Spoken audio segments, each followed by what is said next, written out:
नमस्कार. वसई विरार शहर महानगरपालिकेचे विरोधी पक्षनेते मनोज पाटील साहेब आज ह्यांच्याकडे आम्ही बोलण्यासाठी आलेलो आहोत. आत्ताच वसई विरार शहर महानगरपालिकेचे स्थायी समिती सभापती निवडण्यात आलेले आहेत आणि फर्स्ट टाइम ह्या सभापतीच्या निवडीमध्ये भारतीय जनता पार्टीने आपला उमेदवार मागे घेऊन त्यांना सपोर्ट दर्शवला आहे. हे असं कसं घडलं ह्याबद्दल विरोधी पक्षनेत्यांनाच विचारूया. साहेब नमस्कार. नमस्कार.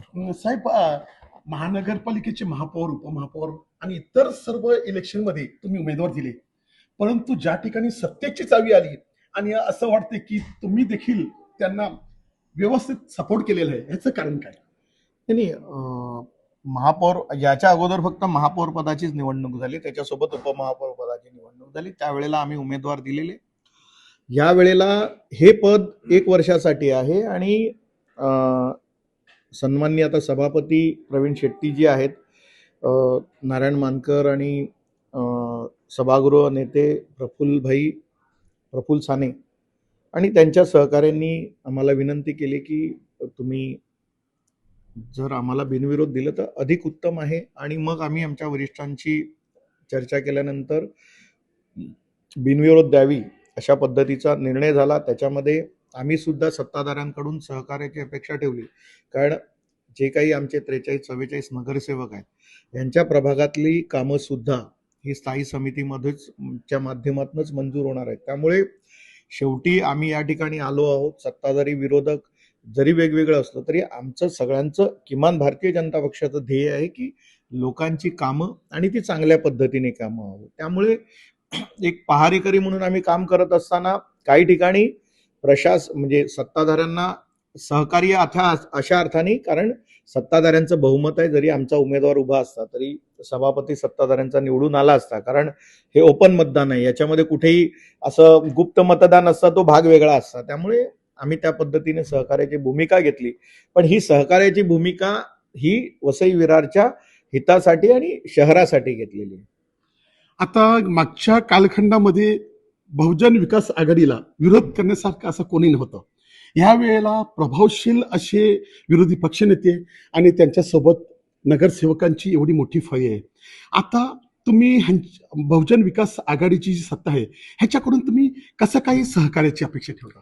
नाही, मुळात कसं झालं की मागच्या 15 वर्षांमध्ये ज्या पद्धतीचा कारभार झाला, म्हणजे 10 वर्ष तर बहुजन विकास आघाडी प्रत्यक्ष सत्तेत होती, 5 वर्ष अप्रत्यक्ष सत्तेत होती. कमिशनर कोणी आला तरी त्यावेळेला जे कोणी आमदार होते बहुजन विकास आघाडीचे त्यांच्याच कंट्रोलमध्ये हे सगळं चालायचं.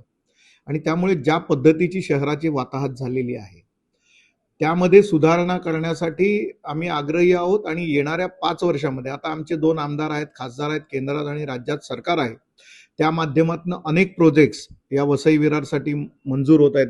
जसं 4 ROB असतील, रेल्वे ओव्हरब्रिज आहेत, सिमेंट कॉन्क्रीटचे रस्ते, म्हणजे हायवे टू शहरामध्ये येणारे सगळे रस्ते सिमेंट कॉन्क्रीटचे असतील, मेट्रोचा विषय असेल, त्याच पद्धतीने वाढवण बंदराच्या अनुषंगाने येणारे जे काही कामं असतील, या सगळ्यांच्या माध्यमातून वसई विरार हे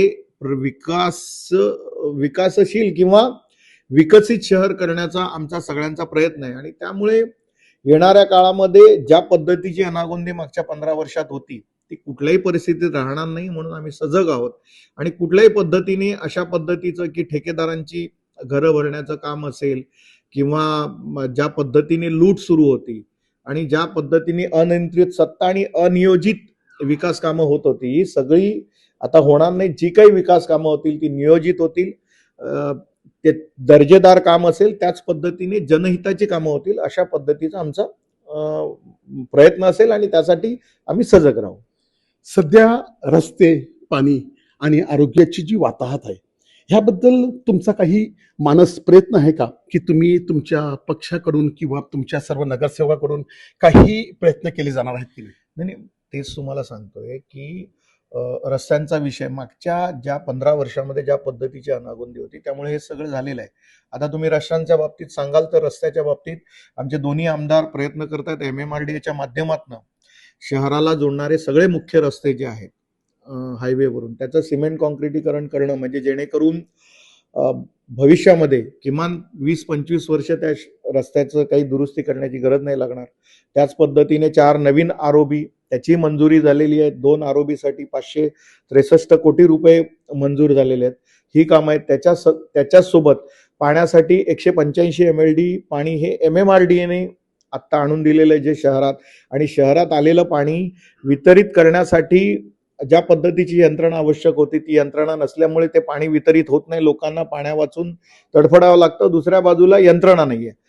त्याच पद्धतीने आरोग्याचा विषय सांगितला तर 400 बेडचं जे हॉस्पिटल आहे त्या हॉस्पिटलचं भूमिपूजन झालं, परंतु ती जागाच सन्माननीय न्यायालयाच्या नावावरती होती. ती जागा आमचे आमदार राजन नाईक यांनी प्रयत्न करून महापालिकेच्या नावी केली. त्याच्यासाठी जे काही जवळपास 21-22 कोटी रुपये महापालिकेला भरावे लागणार होते राज्य सरकारकडे, तेही माफ करून घेतले आणि त्यामुळे हॉस्पिटलचंही काम सुरू होईल. दुसऱ्या बाजूला जिल्हा परिषदेचे जे दवाखाने आहेत ते सुद्धा महापालिकेकडे जागेसहित आत्ता हस्तांतरित करण्याचं जे काही काम आहे तेही झालेलं आहे. त्यामुळे ह्या तिन्ही विषयावरती आमचे दोन्ही आमदार आणि खासदार काम करत आहेत आणि नजीकच्या काळामध्ये आपल्याला त्याच्या संदर्भातले जे काही रिझल्ट्स आहेत, जे परिणाम आहेत, चांगले परिणाम आहेत, दृश्य परिणाम आहेत, ते दिसून होतील. त्यामुळे खऱ्या अर्थाने विकासाची कामं या पुढच्या काळामध्ये होणार आहेत, कारण आमचे दोन्ही आमदार आणि खासदार हे सजग आहे आता बघतो.